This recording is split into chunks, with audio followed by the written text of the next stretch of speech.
to one of our famous couples as we play the game of celebrity gossip, Tattletale.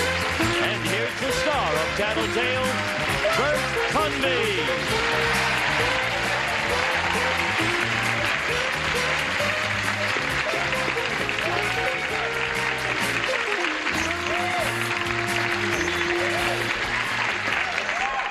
Everybody, thank you very much, my dear. And to you, welcome, and I hope you stay where you are because you're going to have fun today. We've had some terrific shows with this group. I hope you've been watching. If you haven't, watch today because today will be no exception, and here they are. Winning money today for the blues section, Betty White and her husband, Alan Ludden. Okay, it's time we win again. Bright, shiny faces all in their places and ready to go. Yes, almost. Oh, well, almost. You ready to go, Alan? I'm ready. And Okay, I'm win winning this money time. today for the banana section from Petrocelli, Susan Howard and her husband, Mr. Calvin Crane. Thank you.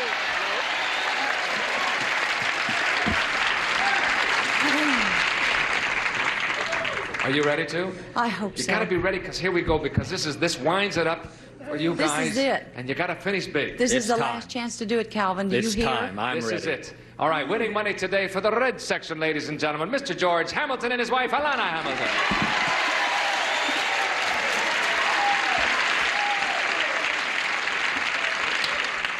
Hi, honey.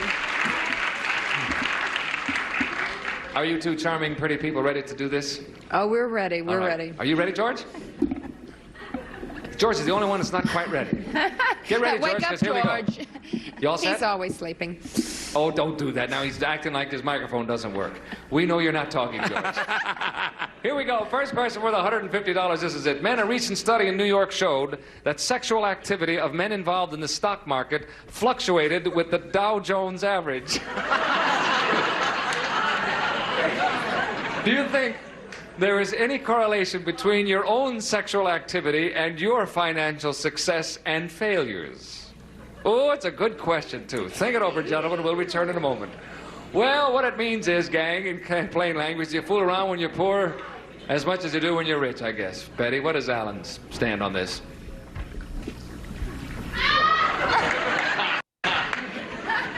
You don't fool me, ladies and gentlemen. Don't turn up your dials, because she'll blast you out in a minute. No, I don't think it may. I think it's the same all the time. Really? Yes. How boring for you.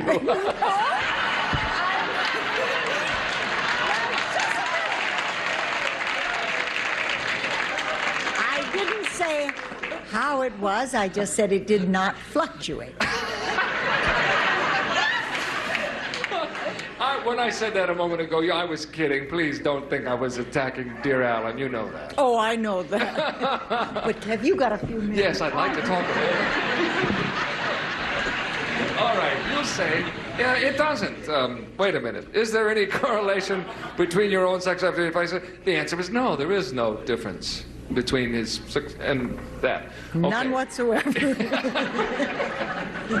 he comes.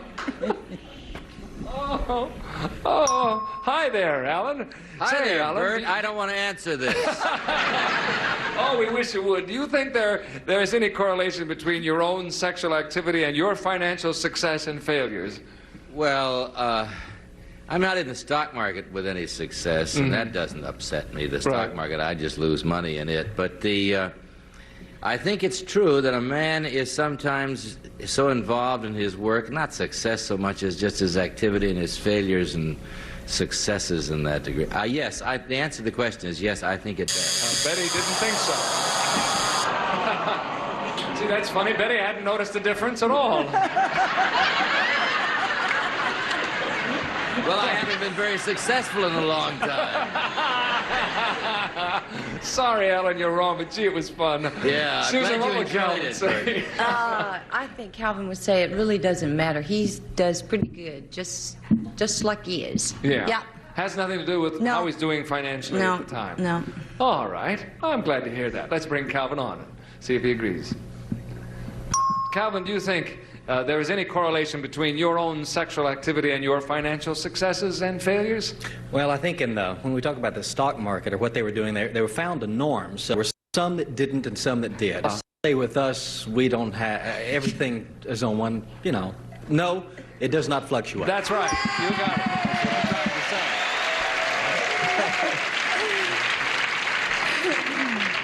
say. Now Alan's thinking it over again here. I don't understand the terms. You didn't understand the terms? I'm sorry, Alan. But it's all right. We can't go back there I now. can't go back? No, I'm sorry. Calvin, you're absolutely right. Never Thank you, can, sir. honey. Hard on my left. All right. Alana, what will George say? Do you mean that survey they did said that when the men weren't doing well in the stock market, they didn't have sexual activity as much? Yes, that's what it said. It fluctuated according to the market. With the Dow, when the Dow Jones, was in bad I'm shape. confused by this whole question, but I don't Did I say think. something wrong? No. Oh. You almost did. Oh. No, the only thing that I'm going to say is that I think when a man isn't. Well, I can't say a man, I can say George. I think when he's not doing anything, I mean, if he's not working, I'm going to dig myself into a hole here. No, I can you're tell. not. It's just Gene Wood saying over there If digging he's your not hole for working, you. he's got more time on his hands, so it just goes, it just stands to reason. That's He's true, going to too. want to fool around more because he doesn't have much else to do. You hear that, honey? George, Freddie says, are you listening, Alan? So, no, are you kidding? I get crazy when he's not working. I mean, no, but I would say. Can I go home? I'm not going to say a word. It's Help. getting better and better. Somebody help me. No, keep talking, Alana. It's wonderful. We're going to break some new ground here, I got a feeling. Yeah, like the show's going to be taken off the air. No, I would say that there is a correlation. There is. Between the financial successes and failures, or if you want to hook it on to working and not working and so. I don't know the whole time. question. I'm so confused. Just No, leave you're me doing alone. beautiful. Go No, to no, George. I didn't- Leave me alone. We want to tell that to George, eh? Leave her alone, George. You'll say yes. There is a correlation. Has a headache. I know. I want to go home. Here she comes. Here he comes. I'm fine. Hey, George, do you think that there is any correlation between your own sexual activity and your financial successes and failures? I thought the question had to do with the Dow Jones. No. doesn't. Oh, boy. I got two of them. Because I was going to say, if that's the case, it's been a bearish year, and I'm married to a bull. Uh-huh. But it's very funny, nice. huh? Moving right along, folks. Yes. Is it have anything to do with my success financially or not? Yeah. I'd say it's been a poor year, but no. That's not what she said. Alana didn't agree with you. Guess what? After all of that, Susan and Calvin get the whole thing for the banana section. I can't believe it. With any luck, we'll get to question number 2. I hope you'll come back after these brief messages for you in just a moment. Oh, wait a minute. Go away, fellas. I want to get rid of the fellas. We're going to pull something here. Forgot all about it. Go away, fellas. Oh, no, they have to hear it because I'm going to ask them the question. Oh, I tell you, I'm so I'd love shook to hear up. what my wife had to say. Gentlemen, I'm going to ask this question before we go away to the commercial. So I give you a little time to think about it. Men, this is question number 2, worth $150. What's your favorite anecdote about an airplane trip? What is your favorite anecdote about an airplane trip? Think about it during this commercial break, and when we come back, we'll find out. So don't you go away. We're going to find out what their favorite story is. I'm sorry. Go away. See you in a moment.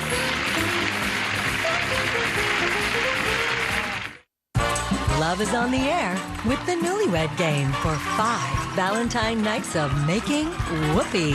Starting Monday night at 8 on Buzzer. Stay tuned for now. I got a little confused there. I must admit that first question was a dilly, and I'm sorry if I confused everyone. Now stick with this. We've already asked the second question. I'll ask it again. They've had a little more time to think about it. So what do you think will be, we'll start with you, Susan. What will Calvin's favorite anecdote about an airplane trip be? Oh, I'm going to have to say the most recent one, because I would think that's the one he would think of first. We just came back from a trip to Wisconsin. We got on the plane freezing. Cold filled, the chill factor was 50 below. You got on the plane in Wisconsin? In Wisconsin. It was so cold in the airplane, we were totally bundled up in blankets. Okay, the plane goes up, and you hear this. And I said, oh, my Lord, the plane's going to crash, Kevin, the plane's going to crash. He had them checking the doors. They were trying to heat the plane up, and the heating unit in it was making this dreadful noise, so we froze to death all the way back to Los Angeles. That's the most recent, so I think that's what he would think of. Okay, you froze, the plane's Freezing heating to didn't death. work? Freezing, no, Well, it they fly at didn't. about Not only 30,000 that- feet. It must yes, be 20 it degrees was below. freezing, freezing. Oh, all right, let's see if he recalls that one. Here he comes. I can't say it. Calvin, what's your favorite anecdote about an airplane trip? All right, well, the lady should get this. We were flying to Hawaii, and halfway across, Yes. well, the object was to guess the halfway mark, and whoever guessed it on the plane won a lovely bottle of champagne, which finished the trip. Yes. And I guessed it. You did? What did she say? That's wonderful, but you... I didn't say that. You didn't guess this one. I said the Wisconsin. She said the Wisconsin trip when you froze in the plane. It was so cold.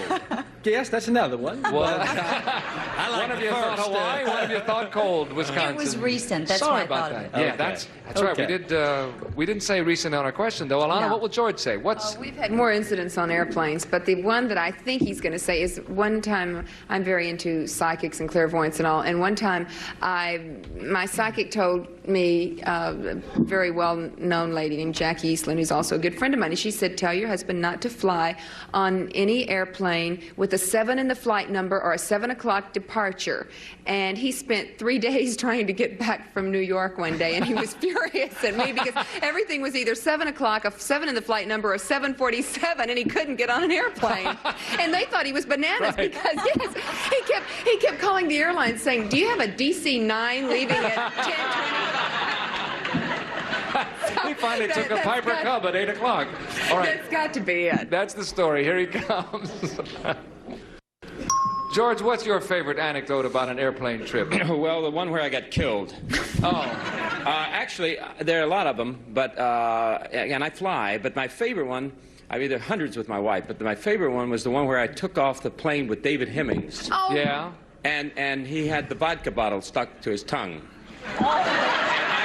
Oh, George, And I came off that's not- sideways. I told the one about when you couldn't get back from New York for 3 days because of the 7s and the flight numbers. Do you Yeah, remember that that one, bothered George? me a little too. I want to hear more about Not as much David as that. Hemmings with his tongue in a vodka bottle. He was flying his own plane and he took off sideways. Yeah. You took off sideways? Yeah, I forgot the P factor to use right rudder, and I took off sideways, and David Hemmings grabbed a vodka bottle and screamed, I'm going the only way I know how.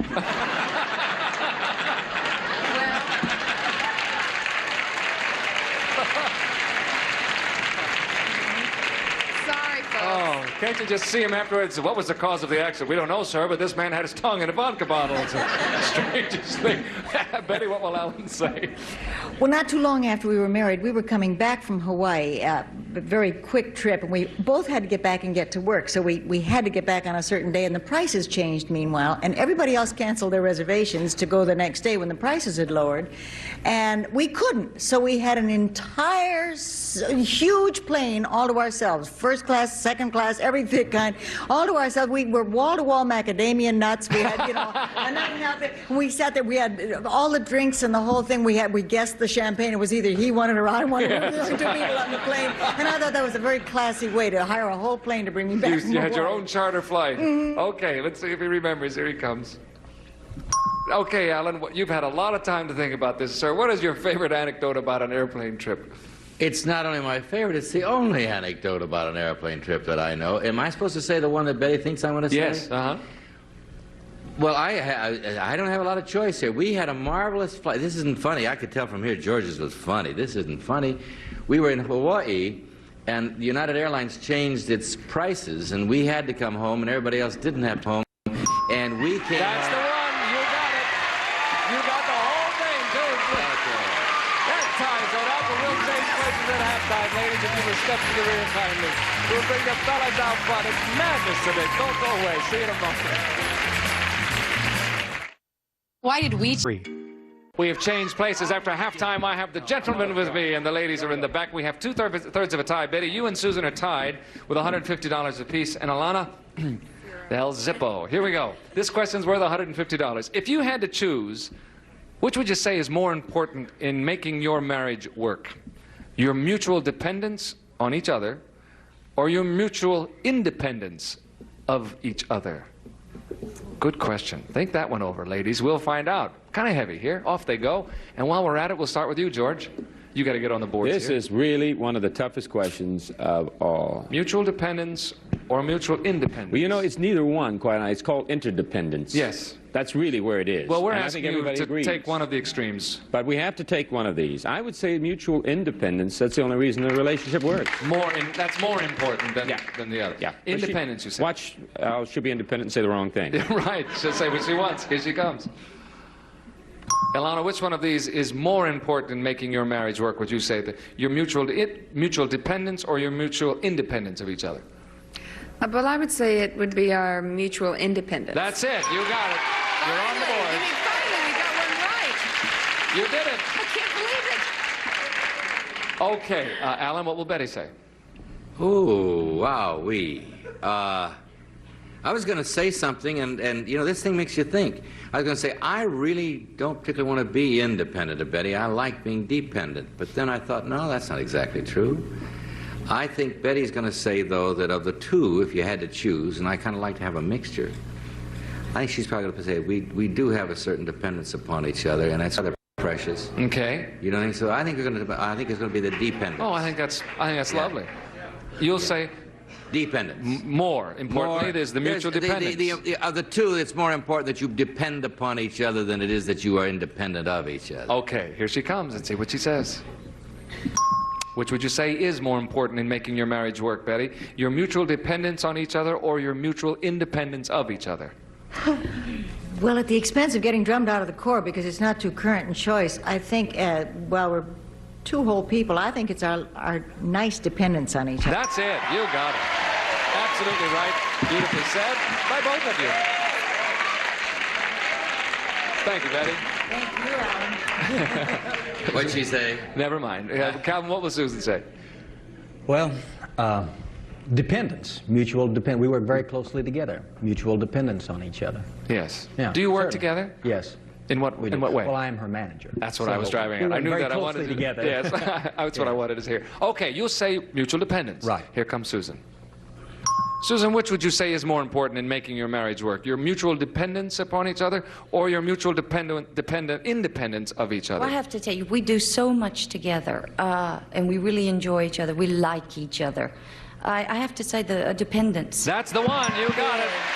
Everybody gets it. Well, that was easy for you. We split that 3 ways. You did that beautifully. We'll come back in a moment with our $300 question and decide the issue for the day. Please come back. See you in a moment. All right, Commanders. What are they talking about? Liza Minnelli for hot dogs. They're talking about Talk About. Prince Charles is right. Weekdays at 8:30, right here on Buzzer. Sure, older to order. All right, off we go. This question worth $300 will decide it for the day. This has been fun. Here we go, gang. Ladies, if you had a romantic dream about one of your husband's friends, would you tell your husband about it? Yes or no? Might have happened, might not have happened. Goodbye, ladies. Off they go. Okay, let's think about that. Might have happened. It's certainly possible. And we'll start with you, George. Oh, I know my wife's answer to this. It's What a is it? cinch because if she wouldn't tell, because I would have a nightmare and try to kill him. You wouldn't take it well. Is that it, George? No. The answer is no, she would not tell you. Here she comes now. Alana, if you did have a romantic dream about one of George's friends, would you tell George about it? I don't think so. No, that's what he said. You're right. Because I have a feeling that Why is that, Alana? I have a feeling that we would never be friends again with this person. Yes, so I have a feeling you're right, too, and you're better right on the left question. unsaid. You have a share of the $300. You're on the boards. Alan, what will Betty say? I'm trying to think of my friends and the ones she might have a dream about. Mm-hmm. And it really is dependent upon who it is. Yeah. I mean, there are some that if she had a dream about, she might not tell me. Uh-huh. But as a general rule, she talks about her dream. First of all, she dreams in color. Right. She remembers every detail. Really? The more I talk, the more at least I think she'll tell me. I think, though, in the long run, yes. I think she's going to say yes. She'd tell me. Yes, she'd tell you. Yeah. Okay. Here she comes. Betty, if you had a romantic dream, were you dreaming? If you had a romantic dream about one of Alan's friends, Would you tell him about it, yes or no? Well, I mean, a romantic dream about one of his friends, of course I wouldn't tell him. Of course what? I would not tell him. No, that's not what he said. Wild horses wouldn't brag about it. Now he's really interested. You really got his attention, Betty. Sorry about that. He said yes, you would. You wouldn't. No Sorry about way. that, Alan. Well, I got a whole new view of my wife. Yes. We've got a view of her out here, too, and her eyes are twinkling. Well, this will decide it. You could win the whole thing here. Calvin, what will Susan Well, I've say? thought about it, Yes. and now I've got to say, I can't remember discussing her dreams. Yeah. I really can't, so I'll say no. I really can't remember us discussing what she dreams. So she No. will, you think she would not tell you? I don't think so. We haven't discussed it before, so no. Okay, here she comes. All right, Susan, if you had a romantic dream about one of Calvin's friends, would you tell your husband about it, yes or no? This will decide the whole works here. No. That's it! You got it! Susan and Calvin, Alon and George split the pot in half. However, time is up. The Bananas have won it. And we'll come back in a moment to let you know how much the Bananas have won. Please don't go away. The Bananas! Go Bananas! The Bananas with Susan and Calvin won $350. We had 1,000, 1,350 big ones. Thank you all. You were splendid. Thank you for watching us on Title Tales. Bert Conner saying so long. See you tonight in Pittsburgh. Bye, buddy. This is Gene Wood speaking for Travel Tales. A Mark Goodson, Bill Kaufman production. This program has been edited for broadcast.